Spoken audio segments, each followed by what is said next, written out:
My name's Georgina and this is Unit 32, Instructing Physical Activity, Assignment 1. Components of fitness. Body composition. A healthy related component of physical fitness that relates to the percentage of fat tissue and lean tissue in the body. Flexibility. This is the ability to move a joint through a full range of motion. Muscular endurance. The ability to perform repetitive contractions for a long period of time. Aerobic endurance, the ability to exercise non-stop for a long period of time without tiring. Strength, the maximal force you can apply against a specific weight.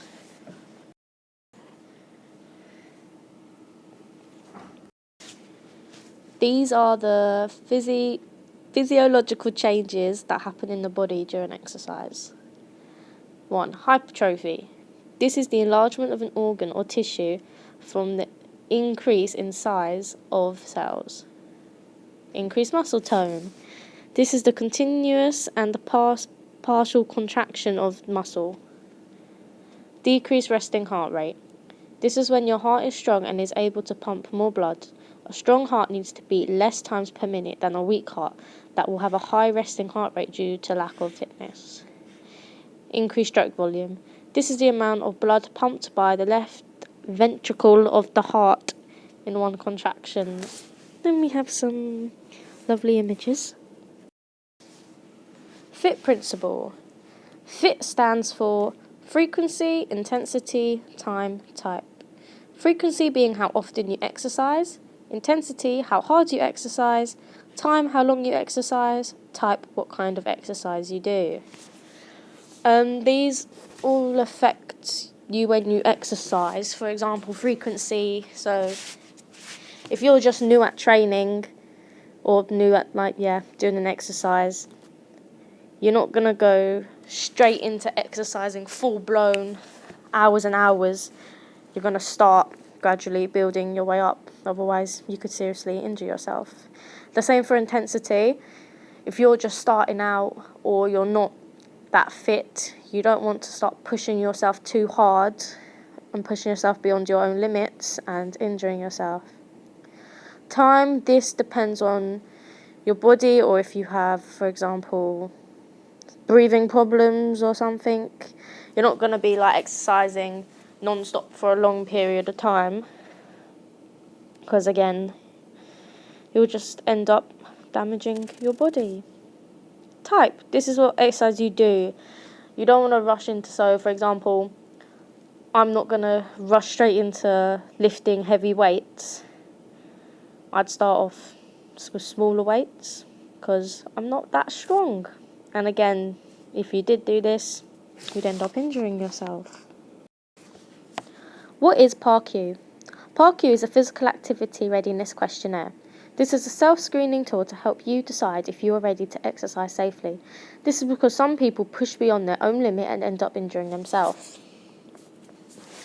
Risk assessment. What is a risk assessment? A risk assessment is being able to find a hazard, a risk, and a control measure to prevent the risk from occurring.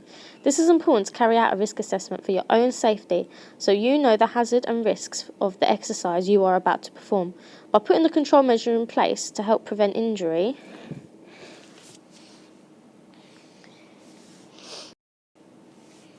how can you minimise participant injury?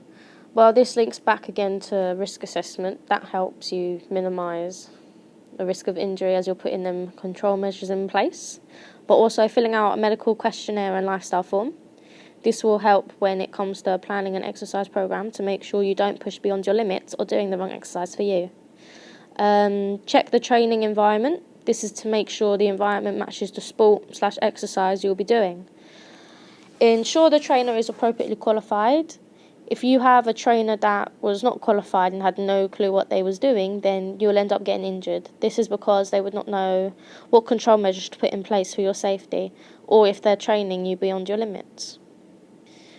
Conduct a full warm-up and cool-down. Warming up will reduce muscle soreness and help lessen the risk of injury. Cooling down allows for the gradual recovery of pre-exercise heart rate and blood pressure. What is the Exercise and Fitness Code of Ethics? I'm pretty sure I got this right. we'll see. Okay, right. Recognise that people should be treated as individuals. Not condone or allow any form of discrimination, and promoting the rights of every individual to participate in exercise. Relationships. Develop a relationship with customers showing mutual trust and respect. Ensure the physical contract is appropriate and necessary and is carried out with a recommended guidelines and the participants' full consent and approval. Personal responsibility. To display high standards in the use of manners, punctuality and the language you use. Demonstrate good behaviour and conduct yourself at all times. Professional standards. Set goals and work towards them at a high level and keep at a professional standard at all times. A warm-up is performed to make sure the heart, lungs, muscles and joints are prepared for the activity that follows. A warm-up could be specific to the sport or training session which is being performed or just general. Physiological changes. Temperature gradually rising will give time to increase stroke volume and cardiac output. Widening of the blood vessels within the muscles. You should warm up as well using movements that the participants will perform in their main session. A pulse raiser. At the end of the warm-up, the heart rate should be just below the rate that will be achieved through the main session. Pulse raiser should be gradually intensity as the time goes on. A pulse raiser usually lasts 5 minutes but can sometimes be 10 minutes. Joint mobility.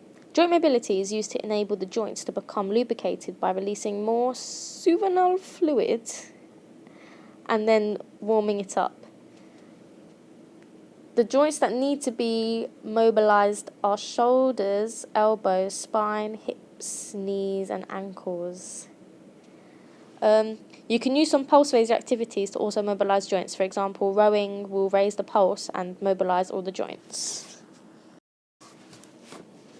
Dynamic stretching. Dynamic stretching is very important for the specific preparation of the muscles for the movements that are due to follow.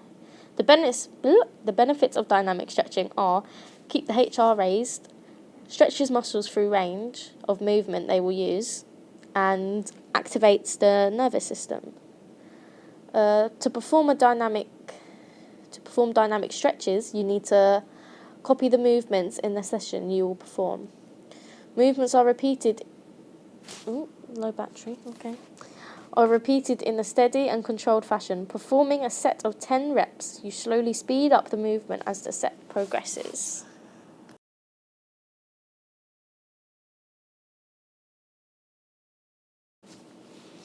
Cool down. A cool down is to help return the body to its pre-exercise state. The 4 main objectives: return the heart to normal, get rid of any waste product, return the muscle to the original pre-exercise length, and prevent venous pooling. Okay, that word. This is the factor that will prevent a person from exercising to make exercise unsafe. Common blood pressure higher than 160, so that's 100. Body fat higher than 30% for males and 40% for females. Diabetes, angina, joint conditions, and lung disorders. If you had someone who had just fainted or has just come from being ill, you wouldn't put them straight into exercise. You'd first go get them examined by GP, doctor, them people, before putting them straight into exercise, because this would be making it unsafe and putting their safety at risk. The end.